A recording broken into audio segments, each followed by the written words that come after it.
Hey friends and neighbors, this is Chuck out at Sheridan Park Farms. Welcome back to the farm. So I've got the sawmill back out again today. Let's see if we can cut some of the world's most expensive 2x4s. I know I probably could go to Lowe's and buy them a whole lot cheaper than what this sawmill cost and the time that it's going to take, but it takes all the fun out of it. So hang out with us for a little bit and let's run this thing, see if we can't make a little sawdust.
All right, before we go any further, let me be clear. This is not a tutorial on how to do this.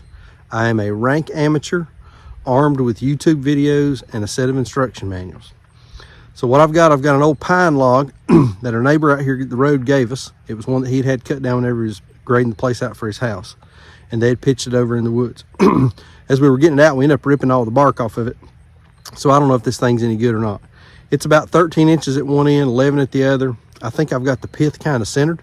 So what I'm gonna do is I'm gonna take a top cut, a bottom cut, cut it into a square cant, and then see if we can get some 2x4s or some 2x8s or some 2x6s or some kind of dimensional stuff out of it.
For some of you experienced guys out there, tell me what happened. I was sawing along and I saw some sparks, and then the blade seemed to take a dive and jumped off the drive wheels. Can you see? Right there is what the blade, focus, come on, focus.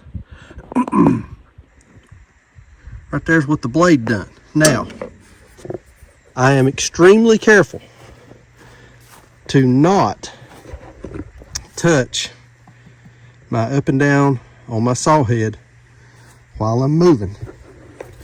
But saw sparks and then it dove, and I tried coming back. That probably was a mistake. I probably should have just stopped, but it jumped off of the drive wheels. So for you experienced guys out there, what did I do?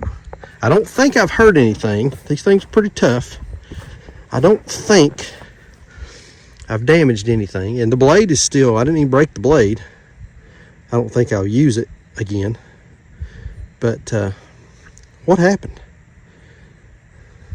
That's crazy.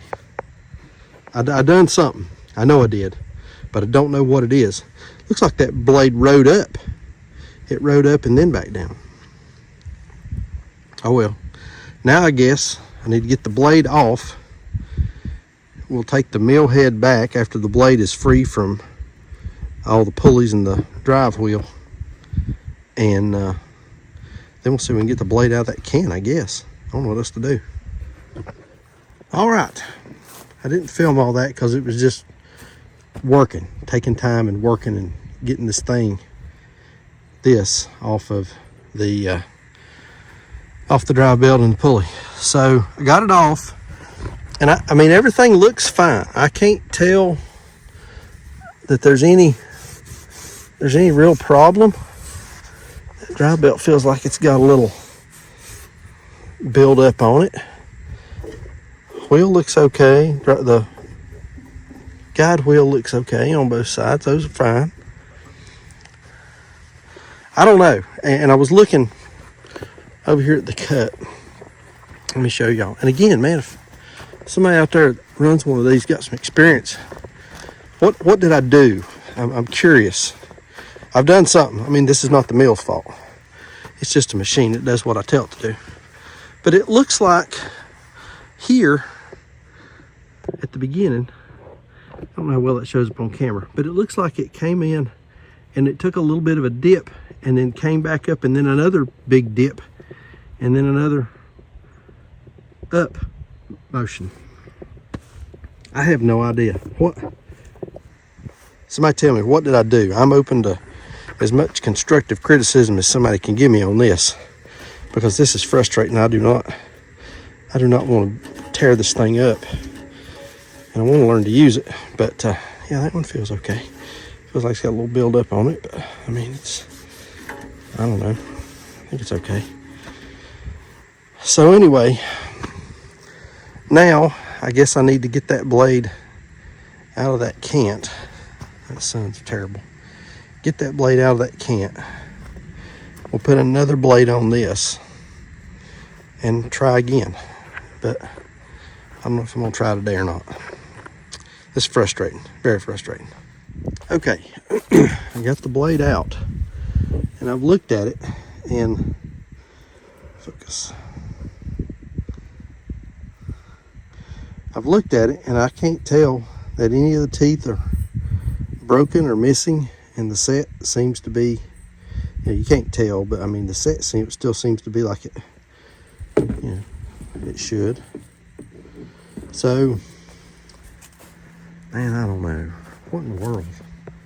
Why did it do this? Why did it do that?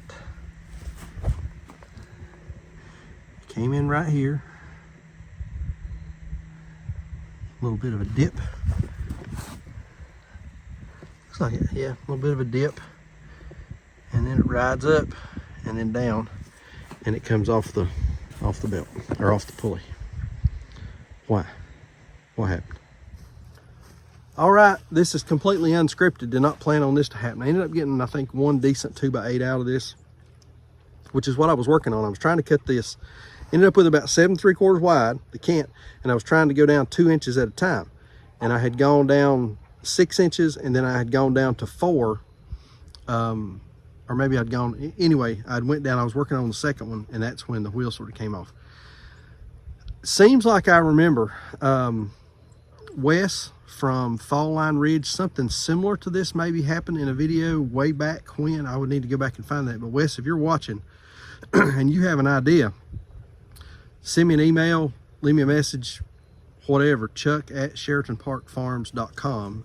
For any of the rest of you, again, any of you, you know, if you're running these things and you have some experience with this, and you have an idea of what I've done, leave me a comment or send me an email. I'm trying to learn. This is, you know, like I said earlier, this is not a how-to. This is me just kind of sharing my experience with y'all, so you can kind of see what we're doing. But I think I'll go to the house, read on the manual some more, and see if we can figure out what happened. But like I always say, please keep us in your prayers. May God bless you and your families, and we'll see you on the next video. Thanks.